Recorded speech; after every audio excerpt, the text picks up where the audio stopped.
Ladies and gentlemen, it's not considered in order to eulogize the President of the United States when presenting him to an audience. For that reason, I will just say to you, it is my privilege to present to you at this particular time the great President of the United States, Harry S. Truman.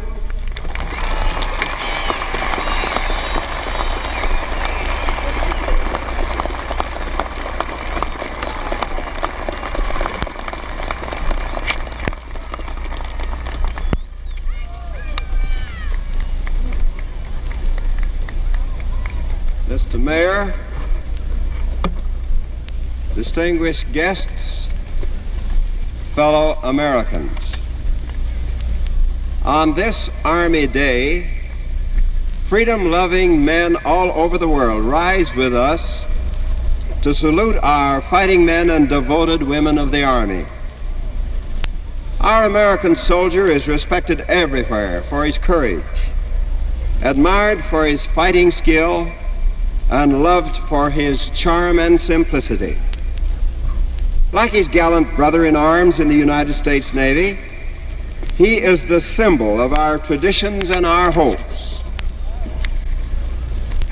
Our Army has written many glorious chapters in the nation's history, but none so brilliant as the last. Its story in this war has been written in every corner of the globe.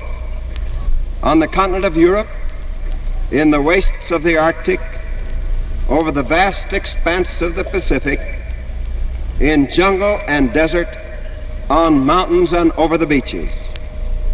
It is a glorious history of men against the forces of nature, as well as against the forces of evil. Our Army is a civilian army, not a professional one, either in leadership or in manpower. Of the 850,000 officers who led it in war, only 16,000 were professional soldiers. Of the 10 million men and women who at some time served in it, only 300,000 were regulars. This Army Day is a fitting day for us to look thankfully at the past and hopefully to the future. Our army of democracy, of every walk of life, of every faith, of every national descent, was victorious over the professional armies of the dictators, who had scorned us as too soft and too cowardly to fight. The survival of a free civilization is the reward for struggle and battles of men of our fighting forces. No one can think of the great American Army without thinking of those leaders of victory, those commanding officers who now take their place in history with the immortals of the past. And the Army itself, as well as the American people, will always remember the inspiration, leadership, courage, and determination which came from that gallant warrior in the White House, Franklin D. Roosevelt.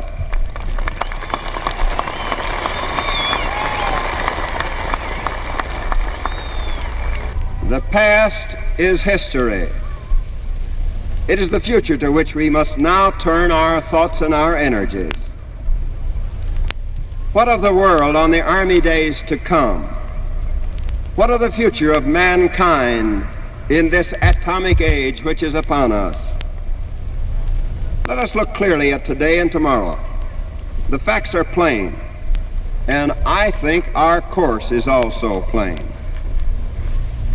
The United States today is a strong nation. There is none stronger.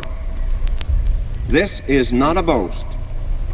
It is a fact which calls for solemn thought and due humility.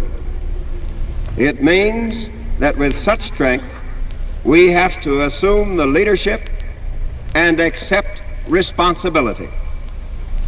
It would be a tragic breach of national duty and international faith if, consciously or carelessly, we permitted ourselves ever to be unprepared to fulfill that responsibility. We still have much to do. We are determined to remain strong. We still have all the duties of the armies of occupation. We still have to do our share in supervising former enemy governments, enforcing the peace terms, disarming and repatriating enemy troops, taking care of hundreds of thousands of displaced persons. We still have to service and supply all our troops overseas. We still have to protect and preserve American property all over the world. We still have to destroy the war materiel, and the war-making industries of our enemies. But far and above all those things, we must remain strong, because only so long as we remain strong can we ensure peace in the world. Peace has to be built on power for good. Justice and goodwill and good deeds are not enough. We cannot on one day proclaim our intention to prevent unjust aggression and tyranny in the world, and on the next day call for the immediate scrapping of our military might. We must remain strong, not because we plan or want to impose our views upon the world by force. We do not want to make war upon any nation. We must remain strong in order to retain our leadership, and with all our resources exercise that leadership on behalf of a world of peace and harmony among all nations and all peoples. This is not only our moral duty, it is a firm obligation which we have undertaken as a member of the United Nations. From the military point of view, how can we best maintain this strength and leadership? I have, during the past year, given what I consider appropriate answers to that question to the Congress and to the nation. Because time passes quickly, and because delay is itself a process of decay, I emphasize those answers again today. They are, first, unification of all our armed services in a single department. Second, temporary extension of the Selective Service Act. And third, universal training. Unification does not mean subordination of any branch of the service. It does not mean loss of identity. It means just what the word says, unification. It means a concentration and cohesion of our best military thought and our best military resources geared to maximum efficiency. It means using our experience in World War II for the peace of the world. I hope that the second objective will very soon be achieved in the Congress, the temporary extension of the Selective Service Act. We have won the war. We must now make the victory secure. Victorious nations cannot, on the surrender of a vicious and dangerous enemy, turn their backs and go home. Wars are different from baseball games where, at the end of the game, the teams get dressed and leave the park. In wars, the victors must make sure that there will not be a recurrence of enemy aggression and tyranny. Tyranny must be rooted out from the very soul of the enemy nation before we can say that the war is really won. The American people recognize that fact. But the process is a long and exacting one. It requires an army of many men. And that army of many men can be continuously and adequately supplied for another year only by the Selective Service Act. If that act is not extended beyond the next month, when it will otherwise expire, we face these alternatives. Either we shall have to keep our men in foreign lands who, by reason of long service, are justly entitled to come home to their families, or we shall have to turn our backs upon the enemy before victory is finally assured. Justice to the men still in the armed forces, justice to all our people and to civilization itself, forbids the choice of either of these alternatives. The Congress, I'm sure, will not choose either one of them. The third essential of a strong America is a program of universal training. Let us understand this clearly. Universal training is not conscription. It does not mean that our young men would have to serve in the Army or Navy for any period during peacetime. They remain citizens and civilians unless the Congress declares an emergency and calls upon them to serve in the armed forces with other citizens. What is proposed is that each individual be trained and fitted by his nation to take his place if war, unhappily, should ever come again. It is no answer to say that we do not need a large army in this atomic age. No one knows yet precisely what we shall need in terms of infantry, artillery, pilots, paratroopers, ships, radar, planes, rockets, or bombs. We do know this. Modern war calls for the total mobilization of all men and all energies. We know, too, that we are not likely again to be given 2 years or more by heroic allies to get ready. Next time, if there must be a next time, we are likely to be the first target. And so on short notice, each man must be ready to take his place and go forward. Not at the end of a few months or a few years, but immediately. Otherwise it may be too late. There is only one way that each man can be ready, and that way is by training ahead of time. He will not be trained to do things which are obsolete. He will be trained to do only whatever is required in modern warfare. A nation like ours, whose responsibility is leadership against tyranny and oppression, surely cannot expect less of its people than that they be made ready to fight or to work to preserve that nation. Unification of the armed forces, temporary extension of the Selective Service Act, and a universal training program. Those are the foundation stones which hold the promise of a strong nation. They are essential if we are to maintain our leadership on the road to peace and freedom. Now, even in an election year like this, nobody should play politics with the national safety.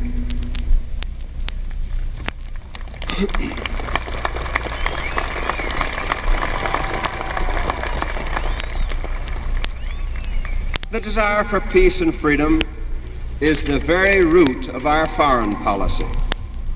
I stated the fundamental foreign policy of the United States in New York City on Navy Day last October, and in my message to the Congress, January 21st, 1946. That policy remains the same today. It is based squarely upon the pursuit of peace and justice, and it definitely rejects any selfish advantage for ourselves. The immediate goal of our foreign policy is to support the United Nations to the utmost.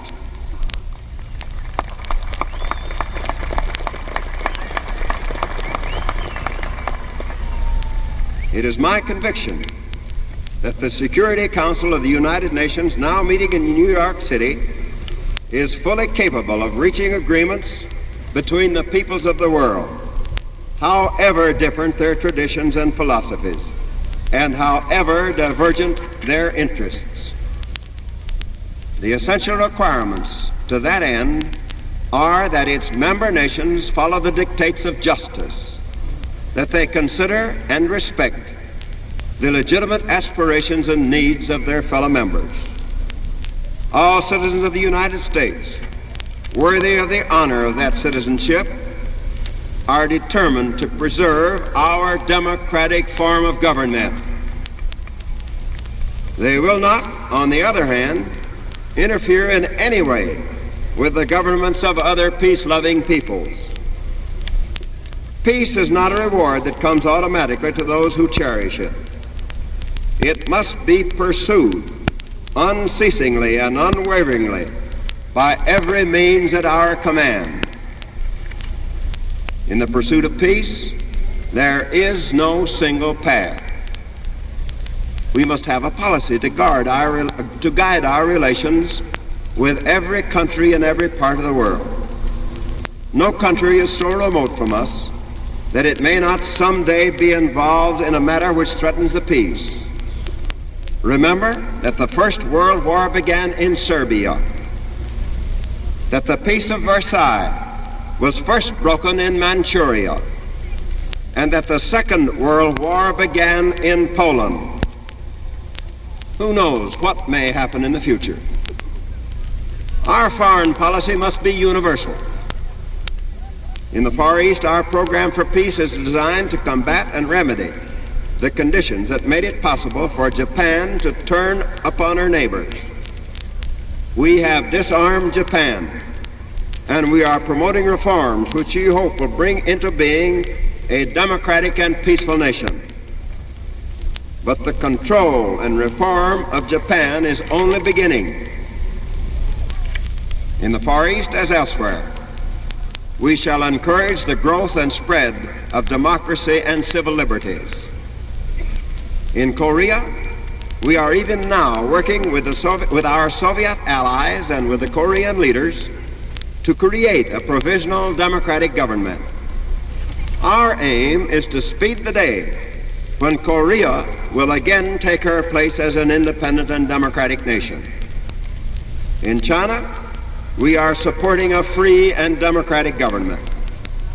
Through the wise counsel of General Marshall, the Chinese leaders are on the road to achieve political unity by peaceful and democratic processes. The Philippine Commonwealth, on July 4th next, will become a fully sovereign and independent nation. We hope for the peaceful settlement of the differences which have arisen between colonial peoples and colonial sovereigns in all areas. The roots of democracy, however, will not draw much nourishment in any nation from a soil of poverty and economic distress. It is a part of our strategy of peace, therefore, to assist in the rehabilitation and development of the Far Eastern countries. We seek to encourage a quick revival of economic activity and international trade in the Far East. To do that, we stand ready to extend credits and technical assistance to help build the peace. We recognize that the Soviet Union and the British Commonwealth and other nations have important interests in the Far East. In return, we expect recognition by them that we also have an interest in maintaining peace and security in that area. We expect understanding on their part that our objectives are dedicated to the pursuit of peace, and we shall expect them to pursue the same objectives. Turning to the Near East and the Middle East, we find an area which presents grave problems. This area contains vast natural resources. It lies across the most convenient routes of land, air, and sea and water communication. It is consequently an area of great economic and strategic importance, the nations of which are not strong enough individually or collectively to withstand powerful aggression. It is easy to see, therefore, how the Near East and the Middle East might become an arena of intense rivalry between outside powers, and how such rivalry might suddenly erupt into conflict. No country, great or small, has legitimate interests in the Near and Middle East which cannot be reconciled with the interests of other nations through the United Nations. The United Nations have a right to insist that the sovereignty and integrity of the countries of the Near and Middle East must not be threatened by coercion or penetration. If peace is to be preserved and strengthened in this important section of the world, however, we cannot be content merely to assure self-government and independence. The people of the Near and Middle East want to develop their resources, widen their educational opportunities, and raise their standards of living. The United States will do its part in helping to bring this about. Turning to Europe, we find her suffering from terrible pangs of hunger and privation. Economic reconstruction is first of all the task for the people and the governments of Europe. Help from the outside, however, will quicken the pace of reconstruction and reduce the cost in human misery. The United States is in a position to help. We are helping now, and we shall continue to help. We shall help because we know that we ourselves cannot enjoy prosperity in a world of economic stagnation. We shall help because economic distress anywhere in the world is a fertile breeding ground for violent political upheaval. And we shall help because we feel it is right to lend a hand to our friends and allies who are recovering from wounds inflicted by our common enemy.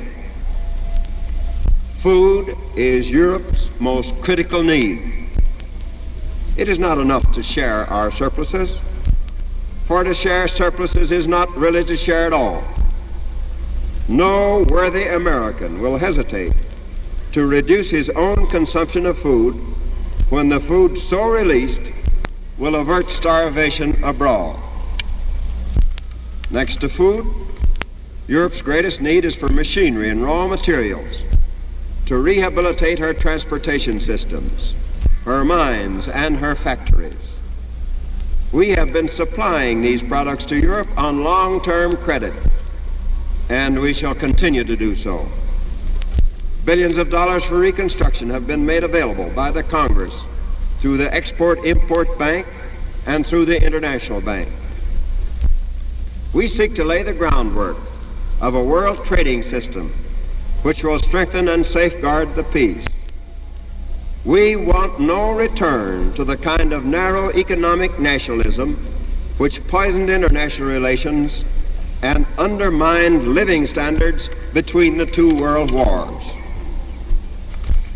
The Congress is now considering, and I hope will soon approve, the financial agreements with Great Britain.